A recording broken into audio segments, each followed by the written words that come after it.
ओम शांति। 27 जुलाई 2024 के बाबा के मधुर महावाक्य। बाबा कहते मीठे बच्चे, बासमा रहम दिल और कल्याणकारी बनो। समझदार वह जो खुद भी पुरुषार्थ करे और दूसरों को भी कराए। बासमा रहम दिल और कल्याणकारी बनो। समझदार वह जो खुद भी पुरुषार्थ करे और दूसरों को भी कराए। प्रश्न: तुम बच्चे अपनी पढ़ाई से कौन सी चेकिंग कर सकते हो? तुम्हारा पुरुषार्थ क्या है? तुम बच्चे अपनी पढ़ाई से कौन सी चेकिंग कर सकते हो? तुम्हारा पुरुषार्थ क्या है? उत्तर: पढ़ाई से तुम चेकिंग कर सकते हो कि हम उत्तम पाठ बजा रहे हैं या मध्यम या कनिष्ठ, फर्स्ट या सेकंड या थर्ड। सबसे उत्तम पाठ उनका कहेंगे जो दूसरों को भी उत्तम बनाते हैं, अर्थात सर्विस कर ब्राह्मणों की वृद्धि करते हैं। तुम्हारा पुरुषार्थ है पुरानी जुत्ती उतार नई जुत्ती लेने का। जब आत्मा पवित्र बने तब उसे नई पवित्र जुत्ती माना शरीर मिले। ओम शांति। बच्चे दो तरफ से कमाई कर रहे हैं।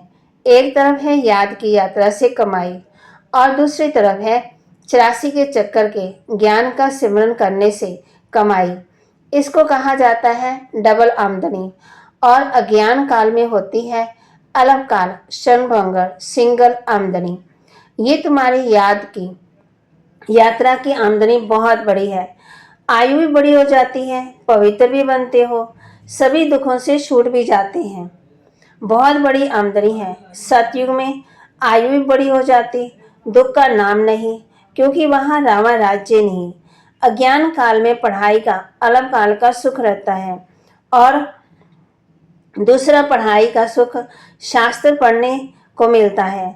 उनसे फॉलोअर्स का कुछ फायदा नहीं, फॉलोअर्स तो है ही नहीं, क्योंकि ना वह तो ना ड्रेस आदि बदलते ना घर बार छोड़ते, तो फॉलोअर्स कैसे कह सकते?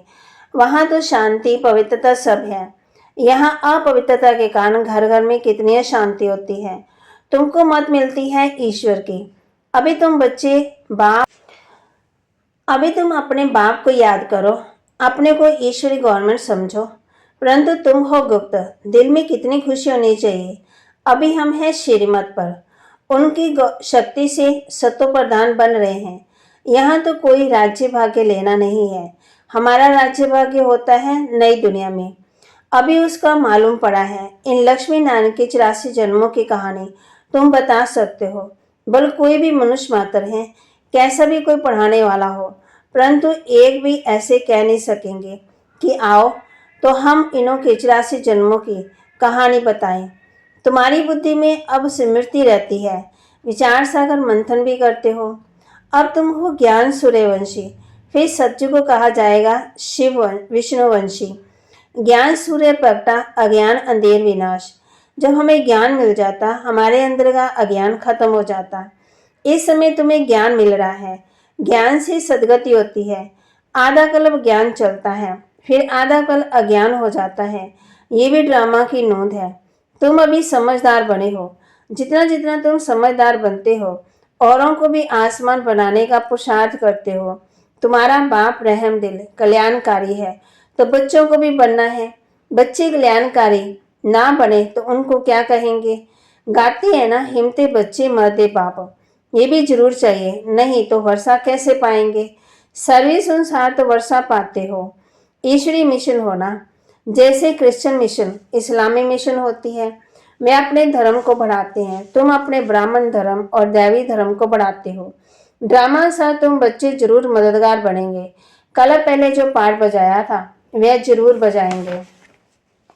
तुम देख रहे हो हर एक अपना उत्तम मध्यम कनिष्ठ पाठ बजा रहे हैं। सबसे उत्तम पाठ वह बजाते हैं जो उत्तम बनाने वाले हैं। तो सभी को बाप का परिचय देना है और आदि मध्यंत का राज समझाना है।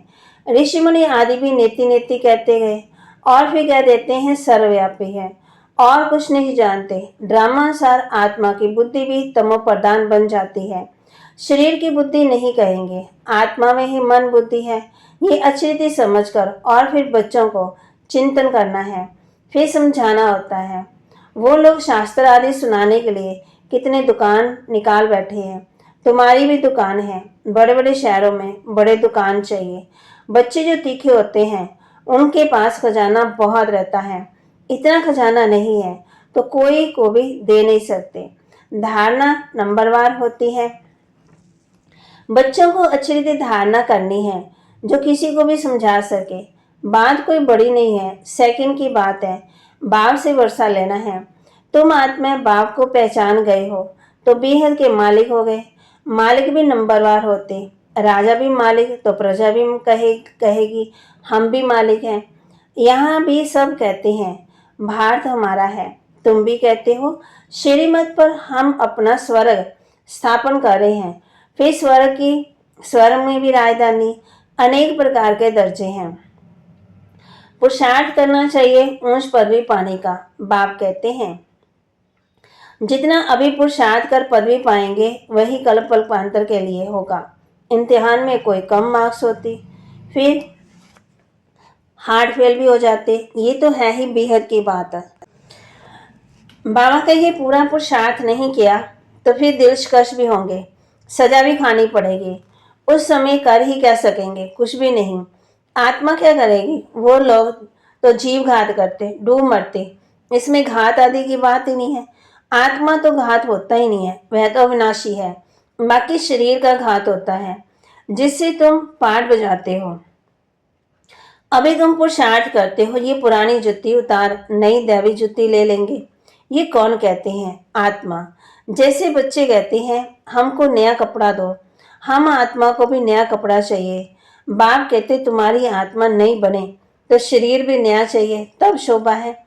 आत्मा में पवित्र होने में 5 तत्व भी नए बन जाते हैं। 5 तत्वों का भी शरीर बनता। जब आत्मा सतो प्रधान है तो शरीर भी सतो प्रधान मिलता।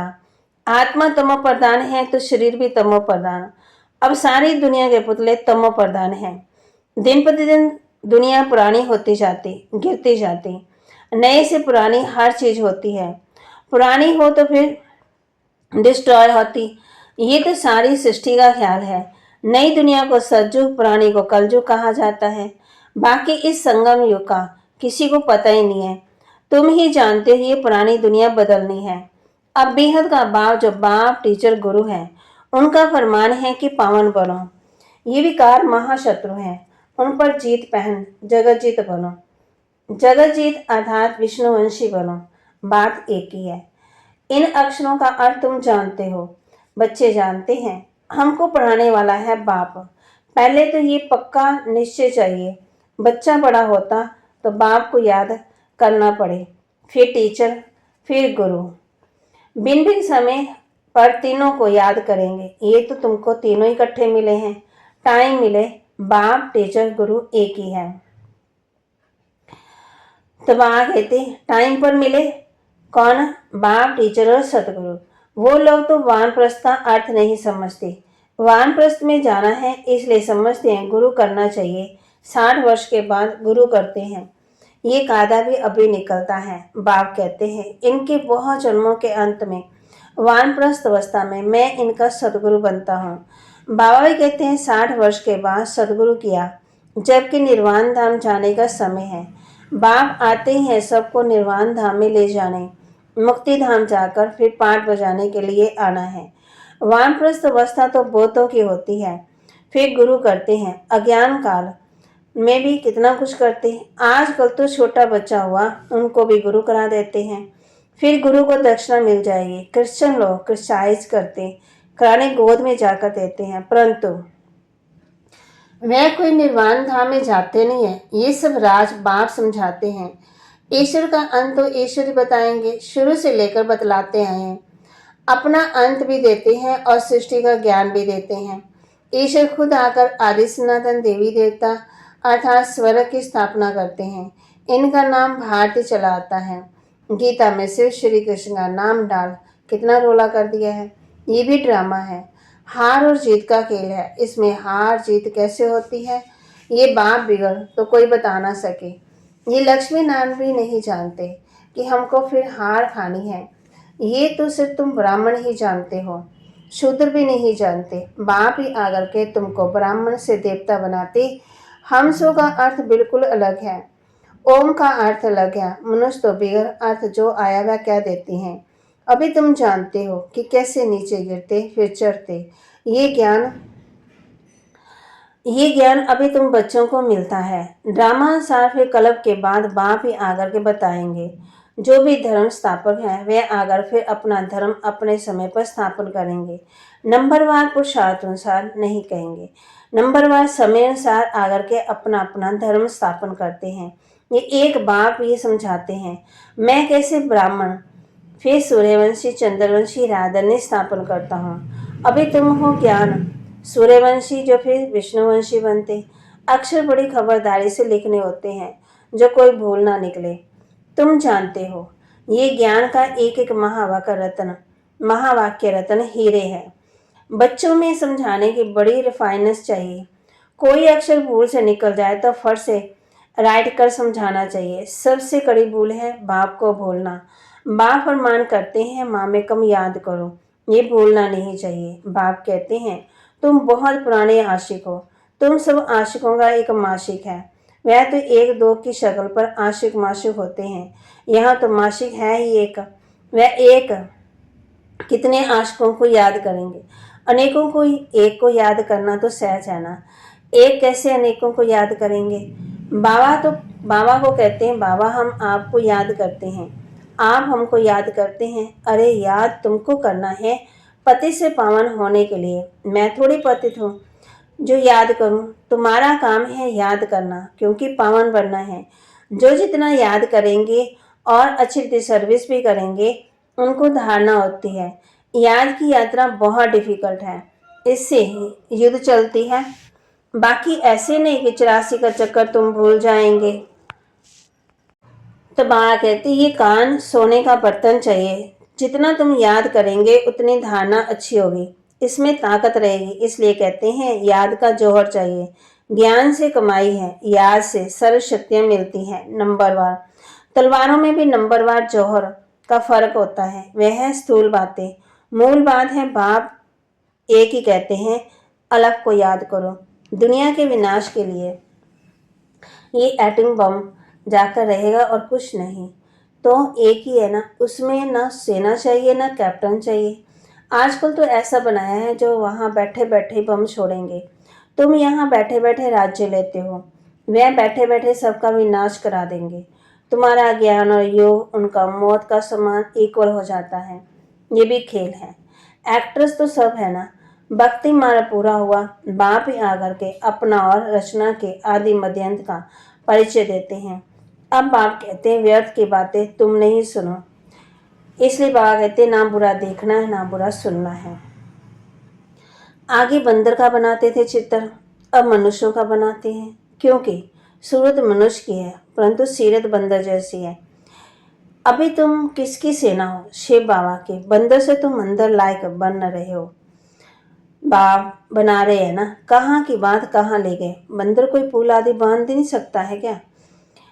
ये सब है दंत कथाएं। कभी भी कोई पूछे शास्त्रों को तुम मानते हो बोलो हाँ वाह मानते हैं। ऐसा कौन होगा जो शास्त्रों को नहीं मानेगा। हम सबसे ज़्यादा मानते हैं। तुम भी इतना नहीं पढ़ते जितना हम पढ़ते हैं।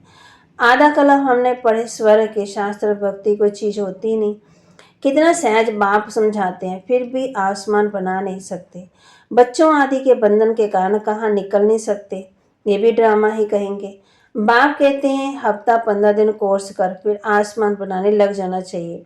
जो बड़े बड़े शहर हैं कैपिटल में घराव डालना चाहिए फिर उनका आवाज़ निकलेगा। सर्विस करनी चाहिए। बड़ों बड़ों को जगाना चाहिए। बड़े बड़े आदमी बिगर कोई का आवाज़ निकल ना सके। बाबा कहते हैं चारों तरफ सेवा होनी चाहिए। अच्छी तरह घेराव डालो। बाप की डायरेक्शन मिलते रहते हैं। ऐसे ऐसे सेवा करो। अच्छा मीठे मीठे सिकिलते बच्चों प्रति माता पिता बाप दादा का याद प्यार और गुड मॉर्निंग। रूहानी बाप की रूहानी बच्चों को नमस्ते। रूहानी बच्चों की रूहानी बाप दादा को दिल व जान सिकवा प्रेम से नमस्ते। धारणा के लिए मुख्य सार ज्ञान और योग से अपनी बुद्धि को रिफाइन बनाना है। बाप को भूलने की भूल कभी भी नहीं करनी। आशिक बन माशूक को याद करना है। ज्ञान और योग से अपनी बुद्धि को रिफाइन बनाना है, बाप को भूलने की भी भूल कभी नहीं करनी, आशिक बन माशूक को याद करना है, बंधन मुक्त बन आप समान बनाने की सेवा करनी है, ऊंच पदवी पाने का पुरुषार्थ करना है, पुरुषार्थ में कभी भी दिलकश नहीं बनना है, बंधन मुक्त बन आप समान बनाने की सेवा करनी है, ऊंच पदवी पाने का पुरुषार्थ करना है, पुरुषार्थ में कभी भी दिलकश नहीं बनना है। वरदान, 1 मिनट की एकाग्र स्थिति द्वारा शक्तिशाली अनुभव कराने वाले एकांतवासी भव। 1 मिनट की एकाग्र स्थिति द्वारा शक्तिशाली अनुभव कराने वाले एकांतवासी भव। एकांतवासी बनना अर्थात कोई भी एक शक्तिशाली स्थिति में स्थित होना, चाहे बीज रूप स्थिति में स्थित हो जाओ, चाहे लाइट माइट हाउस की स्थिति में स्थित हो, विश्व की लाइट माइट दो, चाहे फरिश्तेपन की स्थिति द्वारा औरों को अव्यक्त स्थिति का अनुभव कराओ। 1 सेकंड व 1 मिनट भी अगर इस स्थिति में एकाग्र हो स्थित हो जाओ तो स्वयं को और अन्य आत्माओं को बहुत लाभ दे सकते हो। सिर्फ इसकी प्रैक्टिस चाहिए। स्लोगन, ब्रह्मचर्य वह है जिसके हर संकल्प हर बोल में पवित्रता का वाइब्रेशन समाया हुआ हो। ब्रह्मचर्य वह है जिसके हर संकल्प हर बोल में पवित्रता का वाइब्रेशन समाया हुआ हो। तो बाकी महावाक्यों को लाइक करें, शेयर करें और सब्सक्राइब करें और बासमा रहम दिल कल्याणकारी बने और समझदार बन, खुद भी पुरुषार्थ करें और दूसरों को भी कराएं। अपना भी पुरुषार्थ करें और दूसरों को भी, खुद भी हल्के रहें और दूसरों को भी हल्के करें। और ज्ञान और योग से अपनी बुद्धि को रिफाइन बनाना है, बाप को भूलने की भूल भी कभी नहीं करनी है, आशिक बिन माशूक को याद करना है। ओम शांति।